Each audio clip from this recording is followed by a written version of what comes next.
Hi friends, welcome back to my channel. അപ്പോൾ നമ്മൾ ഇന്ന് ഇവിടെ ഉണ്ടാക്കാൻ പോകുന്നത് venthavelichenna അല്ലെങ്കിൽ ഉരുക്ക് വെളിച്ചെണ്ണ എന്ന് പറയുന്ന എണ്ണയാണ്. ഇത് നമ്മൾ കുഞ്ഞുങ്ങൾക്കാണ് ഇത് കൂടുതലായിട്ട് നമ്മൾ ഉപയോഗിക്കുന്നത്. വലിയവർക്കും ഒരുപോലെ ഗുണമുള്ള എണ്ണ തന്നെയാണ് ഇത്.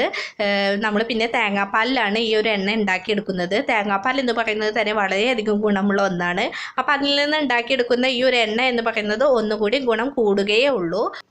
ഇത് കുഞ്ഞുങ്ങളുടെ തലയിൽ തേച്ച് കൊടുക്കുമ്പോൾ നമുക്ക് കുഞ്ഞുങ്ങളുടെ മുടിയൊക്കെ പെട്ടെന്ന് വളരാനായിട്ട് ഹെൽപ്പ് ചെയ്യും. അതുപോലെ തന്നെ സ്കിന്നൊക്കെ നല്ല സോഫ്റ്റ് സ്കിന്നാക്കി മാറ്റിയെടുക്കാനായിട്ട് ഗുണമുള്ള ഒരു എണ്ണയാണിത്.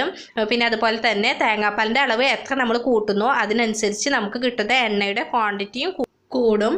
അപ്പോൾ ഇത് എങ്ങനെ ഉണ്ടാക്കുക എന്നുള്ളത് നോക്കാം. അപ്പോൾ ഇവിടെ നമ്മൾ 3 വലിയ തേങ്ങ ചിരകി വെച്ചിട്ടുണ്ട്. ഇനി ഇതിൽ നിന്ന് നമുക്ക് തേങ്ങാപ്പാൽ അരച്ചെടുക്കണം.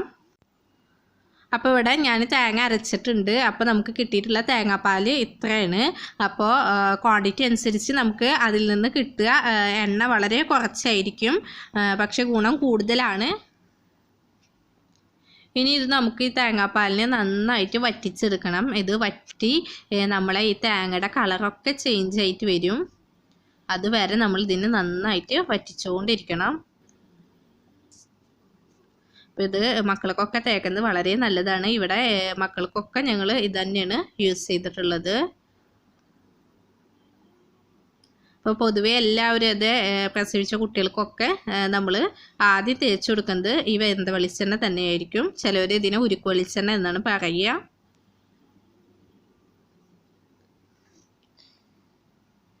അപ്പം ഞാനിതേപോലെ മുന്നേ വീഡിയോ ഇട്ടിട്ടുണ്ടായിരുന്നു, നമ്മളെ അയമോദക ചതുപ്പ് ഉണ്ടാക്കുന്ന വീഡിയോ. അപ്പോൾ ഇവിടെ നമ്മളെ തേങ്ങ ഈ കളറായി വരുന്നുണ്ട്, കണ്ടില്ലേ? ഇതേപോലെ ആയി കിട്ടണം. ഇതാ ഈ സൈഡിലൊക്കെ നമ്മളെ വെളിച്ചെണ്ണ വന്നേക്കണ്, കണ്ടില്ലേ? അപ്പോൾ നമുക്ക് കുറച്ച് വെളിച്ചെണ്ണ ഇതിൽ നിന്ന് കിട്ടുള്ളൂ. അപ്പോൾ ഇതേപോലെ നമുക്ക് വെളിച്ചെണ്ണ കിട്ടും. ഈ കാണുന്ന ഈ ഒരു തേങ്ങയുടെ ഈ ഒരു മുരിഞ്ഞ ഇതില്ലേ, ഇത് വെച്ചിട്ട് നമുക്ക് ചമ്മന്തി ഉണ്ടാക്കി കഴിഞ്ഞാൽ വളരെ ടേസ്റ്റാണ് കേട്ടോ. ഇനി ഇതൊന്ന് തണുത്ത് കഴിഞ്ഞാൽ നമുക്ക് ഇതേപോലെ അരിച്ചിട്ട് ഒരു കുപ്പിയിലേറ്റ് ആക്കി വെക്കാം. എന്നിട്ട് മക്കൾക്ക് ആവശ്യാനുസരണം തേച്ചെടുത്താൽ മതി. അപ്പോൾ നെക്സ്റ്റ് വീഡിയോ ആയിട്ട് ഞാൻ നിങ്ങളുടെ മുന്നിൽ എത്ര പെട്ടെന്ന് വരുന്നതായിരിക്കും. അപ്പോൾ മറക്കാതെ ചാനൽ ആദ്യമായിട്ട് കാണുന്നവരുണ്ടെങ്കിൽ ചാനൽ സബ്സ്ക്രൈബ് ചെയ്യുക, ഷെയർ ചെയ്യുക, താഴെയുള്ള ബെല്ലൈക്കൺ ബട്ടൺ കൂടി അമർത്തിയെങ്കിൽ പുതിയ വീഡിയോസ് വരുമ്പോൾ നിങ്ങൾക്ക് വേഗം നോട്ടിഫിക്കേഷൻ കിട്ടുന്നതായിരിക്കും. അപ്പോൾ താങ്ക്